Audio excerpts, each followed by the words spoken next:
പറയട്ടെ, നമ്മുടെ secretariat OAൻ്റെ final key വന്നിട്ടുണ്ട്. 2 ദിവസമായി. അപ്പോൾ അതിൻ്റെ എല്ലാവരും അറിഞ്ഞിട്ടുണ്ടാവും. 3 ഡിലീഷനും 2 ആൻസർ സ്റ്റേജൊക്കെ വന്നിട്ടുണ്ട്. ആ 3 ഡിലീഷൻ എന്ന് പറഞ്ഞത് എനിക്ക് തോന്നുന്നു ഒരു 95% ആൾക്കാരും ശരിയായിട്ട് എഴുതിയിട്ടുള്ള 2 എണ്ണത്തിനാണ് ഡിലീഷൻ പോയിരിക്കുന്നത്. മിക്കുള്ള ഒരു 95% ആൾക്കാരുടെയും മാർക്ക് ആ 2 മാർക്ക് പോയിട്ടുണ്ടാവും. പിന്നെ മാത്സ് ആണ്. മാത്സ് എനിക്ക് കിട്ടിയ ആൻസർ അതിലുണ്ടായിരുന്നു. പക്ഷേ ആ ഒരു ഡയഗ്രാം, അത് ആ ഒരു രൂപത്തിൻ്റെ പേര് അവർ കൊടുത്തേക്കുന്നത് തെറ്റായതുകൊണ്ടാണ് അത് ഡിലീറ്റ് ചെയ്തത്. അപ്പോൾ അതുകൊണ്ട് തന്നെ എനിക്ക് ആ മാർക്കും പോയിട്ടുണ്ട്. കാരണം അതെനിക്ക് പ്രൊവിഷണലിനകത്തുള്ള ആ മാർക്ക് എനിക്ക് ആഡ് ചെയ്തിട്ടുണ്ടായിരുന്നു. അങ്ങനെ ആ ഡിലീഷൻ വന്നിട്ടുള്ള 3 മാർക്കും എൻ്റെ പോയി. പിന്നെ ഉള്ളത് ആൻസർ ചേഞ്ച് ആണ്. അത് ഓൾറെഡി എനിക്ക് തെറ്റായിരുന്നു. മലയാളം ആണെങ്കിലും മറ്റതാണെങ്കിലും എനിക്ക് ഓൾറെഡി ഞാനത് മിസ്റ്റേക്ക് ആയിട്ടാണ് എടുത്തത്. അതുകൊണ്ട് അതിൽ ചേഞ്ച് ഇല്ല. പക്ഷെ 3 മാർക്ക് പോയിട്ടുണ്ട്. അപ്പോൾ 75 ആയിരുന്നു, അതിൽ നിന്ന് 72 ആയിട്ടുണ്ട്. പിന്നെ എൻ്റെ ഒന്നും മാർക്ക് നോക്കണ്ട, കാരണം എൻ്റെ മാർക്ക് കുറവ് തന്നെയാണ്. 72 എന്ന് പറയുന്നത് കുറവാണ്. അതായത് ഇതൊരു സ്റ്റേറ്റ് വൈഡ് എക്സാമാണ്. അതുകൊണ്ട് തന്നെ ഈ 72 മാർക്ക് വാങ്ങിച്ചിട്ട് ലിസ്റ്റിൻ്റെ എന്തായാലും ഒരു ലാസ്റ്റൊക്കെ ആവുള്ളൂ. അതുകൊണ്ട് തന്നെ ഈ മാർക്ക് ആരും നോക്കേണ്ട ആവശ്യമില്ല. കാരണം 80 എബോവ് ഒക്കെ വാങ്ങിക്കാൻ പറ്റിയ പേപ്പർ തന്നെയാണ്. 80 എബോവ് എന്തായാലും ഉണ്ടാവും. കാരണം സ്റ്റേറ്റ് വൈഡ് ആണ്. ഞാൻ വീണ്ടും വീണ്ടും പറയേണ്ട ആവശ്യമില്ലല്ലോ, സ്റ്റേറ്റ് വൈഡ് ലിസ്റ്റാണ്. പിന്നെ ഒരു പ്രത്യേകത എന്ന് പറയുമ്പോൾ ഇതിന് കുറേ NGD വരും. കാരണം LDയിലുള്ളവരൊക്കെ ഈ ലിസ്റ്റിലുണ്ടാവും. അങ്ങനെ വേറെ ലിസ്റ്റിലുള്ളവരൊക്കെ ഇതിലുണ്ടാവും. ഇത് OA പോസ്റ്റാണ്. അതുകൊണ്ട് തന്നെ കുറേ NGD വരാൻ സാധ്യതയുണ്ട്. അതുപോലെ തന്നെ ഇത് പെട്ടെന്ന് നിയമനമാകാനും സാധ്യതയുള്ള ഒരു പോസ്റ്റാണ്. ഒരു മാസമായിട്ടുള്ളൊരു അഡ്വൈസ് വരാനുള്ള, ആദ്യം തന്നെ മാസം അഡ്വൈസ് വരാൻ ചാൻസ് ഉള്ളൊരു ലിസ്റ്റും കൂടിയാണിത്. നമ്മുടെ ക്ലാസ്സിൽ തന്നെ ഉള്ളവർക്കൊരു 75+ ഒക്കെ മാർക്കുള്ളവരുണ്ട്. അപ്പോൾ എന്തായാലും 80+ മാർക്ക് എന്തായാലും ഉണ്ടാവും. കാരണം പിന്നെയും പറയേണ്ട ആവശ്യമില്ല, അതൊരു സ്റ്റേറ്റ് വൈഡ് ആയതുകൊണ്ട് തന്നെ 80+ ആയിരിക്കും എന്തായാലും മാർക്ക് കുറേ പേർക്ക് ഉണ്ടാവും. ഓക്കെ, ഇനി നമുക്ക് നമ്മുടെ സ്റ്റഡി വ്ലോഗിലോട്ട് കിടക്കാം. കഴിഞ്ഞ വീഡിയോ ഒക്കെ അപ്ഡേറ്റ് ചെയ്തപ്പം കുറച്ച് പേര് ചോദിച്ചിട്ടുണ്ടായിരുന്നു എല്ലാ സബ്ജക്റ്റിൻ്റെയും പഠനത്തിൻ്റെ ഒരു സ്ട്രാറ്റജി ഷെയർ ചെയ്യുമെന്ന്. ഓരോ സബ്ജക്റ്റിനും ഓരോ സ്ട്രാറ്റജി അങ്ങനെ ഉണ്ടോ എന്ന് ചോദിച്ചാൽ അങ്ങനെ ഇല്ല കേട്ടോ. കാരണം എല്ലാം പഠിക്കേണ്ടതാണ്. കുറേയൊക്കെ ബൈ ഹാർട്ട് ചെയ്യണം, കുറേയൊക്കെ മനസ്സിലാക്കി പഠിക്കണം, അങ്ങനെയൊക്കെ പഠിക്കേണ്ടത് തന്നെയാണ്.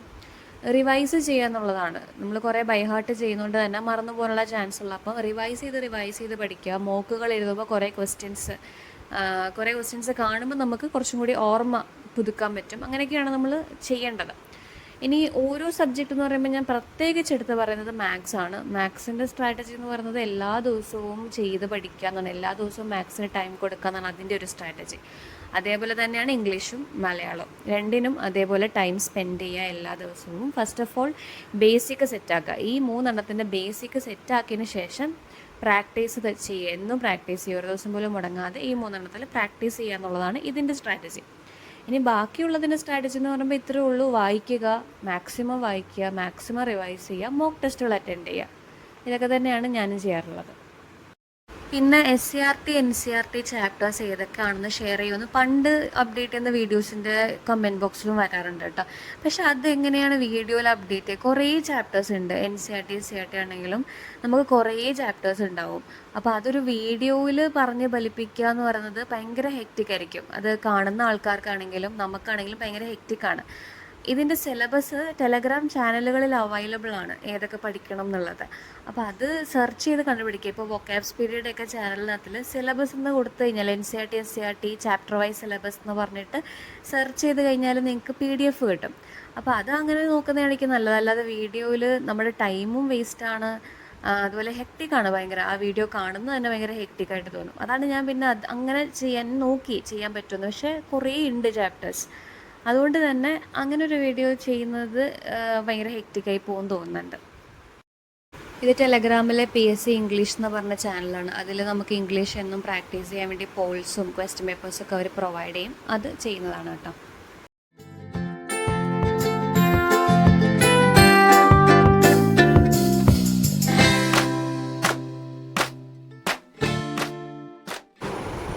Each can dash, each can take his side. The students each dash a motorcycle. The students each the students have a motorcycle. Raju and Ramu each dash hard. Raju and Ramu each work hard. A number of visitors. A number, the number. A number plural. A number of visitors are living. The number of people we need is 10. More than one dash playing outside. More than one boy is playing. more than one boy is playing outside. More than one dash is dancing. More than one girl is dancing. More than two കൊടുത്തു കഴിഞ്ഞാൽ girls കൊടുക്കുക, players കൊടുക്കുക, വേറെ കൊടുക്കുക. പിന്നെ mathematics dash very difficult for some people ഈസാണ്. പിന്നെ economics is my favourite subject. Just mathematics വരുമ്പോൾ 6 കൊടുക്കുക. Perhaps your mathematics dash wrong. Perhaps your mathematics are wrong. നമുക്ക് മാത്തമാറ്റിക്കൽ കാൽക്കുലേഷൻസ് ആണ്. ദ ഫിസിക്സ് ഓഫ് അഞ്ജന, അഞ്ജനയുടെ ദ ഫിസിക്സ് ഓഫ് അഞ്ജന. ഇതേപോലെ മലയാളത്തിനും ചാനലുണ്ട്, എല്ലാവർക്കും അറിയാവുന്നതായിരിക്കും മലയാളം ഫസ്റ്റ് ബെല്ല്. അതിൽ ഇതേപോലെ തന്നെ പോൾസും PDF-കളും അല്ലാതെ ചാപ്റ്റേഴ്സും ഒക്കെ പ്രൊവൈഡ് ചെയ്യും. അപ്പോൾ അവിടെ നമുക്കിങ്ങനെ മലയാളം പ്രാക്ടീസ് ചെയ്യാവുന്നതാണ്, ബേസിക്കൊക്കെ സെറ്റാക്കി കഴിഞ്ഞാൽ. പിന്നെ കുറച്ച് പേര് ഡൗട്ടായിരുന്നു, അതായത് ഇംഗ്ലീഷ് ബുക്ക് ഫോളോ ചെയ്യണം മലയാളം ബുക്ക് ഫോളോ ചെയ്യണം എന്നുള്ളത്. ഞാൻ ഫോളോ ചെയ്തത് മലയാളമാണ്. കാരണം ഞാനൊരിക്കലും PSC വന്നപ്പോൾ എനിക്ക് ഡിഗ്രി ലെവൽ എക്സാം വേണം, ഡിഗ്രി ലെവൽ ഞാൻ എഴുതൂ, അങ്ങനെ നിർബന്ധം പിടിച്ച് വന്ന ഒരാളല്ല. ശരിക്കും പറഞ്ഞാൽ ഞാൻ LDC ആണ് ലക്ഷ്യം വെച്ചത്. ഇപ്പോഴാണ് പിന്നെ കുറച്ചും കൂടി ഒന്ന് ബ്രോഡ് മൈൻഡായി LDC പോരാ, ഒരു ഡിഗ്രി ലെവലെങ്കിലും വേണം എന്നൊരു തിങ്കിങ് ഒക്കെ വന്നത്. തുടക്കത്തിൽ അങ്ങനെ അല്ലായിരുന്നു, ഒരു LDC എങ്കിലും മതി എന്നുള്ളൊരു രീതിയിലായിരുന്നു. അതിന് വേണ്ടി മാത്രം ലക്ഷ്യം വെച്ച് പഠിച്ചതുമാണ് ഞാൻ. അപ്പോൾ അതുകൊണ്ട് തന്നെ ഇംഗ്ലീഷ് എന്നുള്ളൊരു ചിന്തയിലേക്ക് പോയില്ല. കാരണം എങ്ങനെയും മലയാളം സെറ്റാക്കണം. ഇപ്പോൾ സയൻസിൻ്റെ ടേമുകളൊക്കെ നമ്മളിപ്പോൾ ഇംഗ്ലീഷ് മീഡിയത്തിൽ പഠിക്കുന്നുണ്ട്, അതൊക്കെ ഒന്ന് യൂസ്ഡ് ടു ആവാൻ കുറച്ച് ടൈം എടുക്കും. അപ്പം അതിന് വേണ്ടിയിട്ട് എന്ത് ചെയ്തു, ആദ്യമൊക്കെ വായിക്കുമ്പോൾ ഭയങ്കര ബുദ്ധിമുട്ടുകളായിരുന്നു. നമ്മുടെ സയൻസിൻ്റെ ടേംസ് ആണെങ്കിലും മറ്റ് കാര്യങ്ങളാണെങ്കിലും ഒക്കെ ഭയങ്കര പാടായിരുന്നു. ഇത് എന്തെങ്കിലും ക്വസ്റ്റ്യൻ, ഇപ്പോൾ മാത്സിൻ്റെ തന്നെ ചില കാര്യങ്ങൾ വായിക്കുമ്പോൾ ഒന്നും മനസ്സിലാവുന്നുണ്ടായിരുന്നില്ല.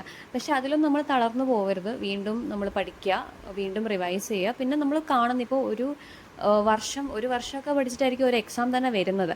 അപ്പോൾ ആ ഒരു വർഷം നമ്മൾ പഠിച്ചുകൊണ്ടിരിക്കുകയാണ്, റിവൈസ് ചെയ്തുകൊണ്ടിരിക്കുകയാണ്, ഇത് തന്നെയാണ് എപ്പോഴും കണ്ടുകൊണ്ടിരിക്കുന്നത്. അപ്പോൾ നമ്മൾ യൂസ്ഡ് ടു ആവും. അപ്പോൾ എനിക്ക് തോന്നുന്നത് ഒരു മലയാളം ഗൈഡ് എടുത്ത് വെച്ച് വായിച്ച് പഠിക്കുന്നതായിരിക്കും ബെറ്റർ. കാരണം നമുക്ക് അപ്പോൾ 10th ലെവലാണെങ്കിലും +2 ലെവലാണെങ്കിലും ഡിഗ്രി ലെവലാണെങ്കിലും ഒരുപോലെ കൊണ്ടുപോകാൻ പറ്റും. ഇംഗ്ലീഷ് നിങ്ങൾക്ക് ഓൾറെഡി അറിയാവുന്നവരായിരിക്കുമല്ലോ. അതുകൊണ്ട് മലയാളം എടുത്ത് വെച്ച് പഠിക്കുക എന്നുള്ളതാണ് എനിക്ക് പറയാനുള്ളത്. കാരണം എല്ലാ എക്സാമും ഒരേപോലെ നമുക്കിപ്പം അപ്രോച്ച് ചെയ്യാൻ പറ്റും. ഇത് UPSCൻ്റെയും മറ്റ് സ്റ്റേറ്റുകളിൽ നടന്ന PSCൻ്റെയും ഒരു ക്വസ്റ്റ്യൻ പേപ്പർ കമ്പൈൽഡ് ആയിട്ട് കിട്ടിയതാണ് കേട്ടോ, കോൺസ്റ്റിറ്റ്യൂഷൻ ജോഗ്രഫീൻ്റെയൊക്കെ. അപ്പോൾ അത് KSൻ്റെ എക്സാം ആണല്ലോ June 14. അപ്പോൾ ലാസ്റ്റ് നിമിഷം എനിക്ക് വലിയൊരു ത്വര വന്നതാണ് എങ്ങനെ ഈ ഒരു ക്വസ്റ്റ്യൻ പേപ്പർ ഒന്ന് ചുമ്മാ നോക്കാമെന്ന് വെച്ചിട്ട്. നോക്കിയപ്പം രസമുണ്ട്, ഇൻട്രസ്റ്റിംഗ് ആയിട്ട് തോന്നി. പഠിച്ച കാര്യങ്ങൾ റിവിഷൻ പോലെ എടുക്കാമെന്ന് തോന്നി ക്വസ്റ്റ്യൻസ് കാണുമ്പോൾ. അതുകൊണ്ട് തന്നെ അത് വർക്കൗട്ട് ചെയ്താണ് എനിക്കിത് ഇഫക്റ്റീവായിട്ട് തോന്നി കേട്ടോ. അപ്പം അത് ടെലഗ്രാമിൽ ഇങ്ങനത്തെ PDF-കൾ കിട്ടും, നിങ്ങൾ സെർച്ച് ചെയ്ത് നോക്കുക. അപ്പോൾ അതും നല്ലതാണ്. ബേസിക്കൊക്കെ സെറ്റായിട്ടുള്ളവർക്ക് ഒരു ടൈപ്പ് ഓഫ് റിവിഷന് ഇത് ഉപകാരപ്പെടുമെന്ന് തോന്നുന്നുണ്ട് ഇങ്ങനെ ചെയ്ത് കഴിഞ്ഞാൽ. കാരണം ഇപ്പോൾ പല ക്വസ്റ്റ്യൻസും നമ്മുടെ UPSC എന്നൊക്കെ അവർ മലയാളീകരിച്ച് PSCയിലേക്ക് degree level mainly especially degree level എക്സാമിന് വേണ്ടി ചോദിക്കാറുണ്ട്. അങ്ങനത്തെ കുറേ എക്സാംസ് കണ്ടു കേട്ടോ, അങ്ങനത്തെ കുറേ ക്വസ്റ്റ്യൻസ് കണ്ടു ഇതിൽ. അതുകൊണ്ട് തന്നെ ഇങ്ങനെയും നോക്കുന്നത് നല്ലതായിരിക്കും. ബേസിക്സ് എല്ലാം സെറ്റായിട്ടുള്ളവരുടെ കാര്യമാണ് പറയുന്നത്. ആദ്യമേ കയറി ഇതിലോട്ടൊന്നും നോക്കാൻ പോവല്ലേ. നമ്മുടെ PSCക്ക് ആവശ്യമായിട്ടുള്ള കാര്യങ്ങൾ ആദ്യം പഠിക്കുക. അത് കഴിഞ്ഞിട്ട് ബേസിക്കെല്ലാം സെറ്റായി എന്ന് ഉറപ്പുള്ളവർ മാത്രം ഈ ഒരു സംഭവത്തിലേക്ക് പോകുന്നതായിരിക്കും നല്ലത്. അപ്പോൾ ഇത്രയേ ഉള്ളൂ ഇന്നത്തെ വീഡിയോ. നമുക്ക് അടുത്തൊരു വീഡിയോ ആയിട്ട് കാണാം. അടുത്ത വീഡിയോയിൽ എന്തെങ്കിലും സ്പെഷ്യലായിട്ട് ഞാൻ എന്തെങ്കിലും ടോപ്പിക്ക് പറയണം എന്നുള്ളവരാണെങ്കിൽ കമൻറ്റ് ചെയ്യുക. നല്ല ടോപ്പിക്കുകൾ ഉണ്ടെങ്കിൽ കമൻറ്റ് ചെയ്യുക. നമുക്ക് അടുത്തൊരു വീഡിയോ ആയിട്ട് ചെയ്യാം. അപ്പോൾ അതുവരെ എല്ലാവർക്കും ടാറ്റ ബൈ.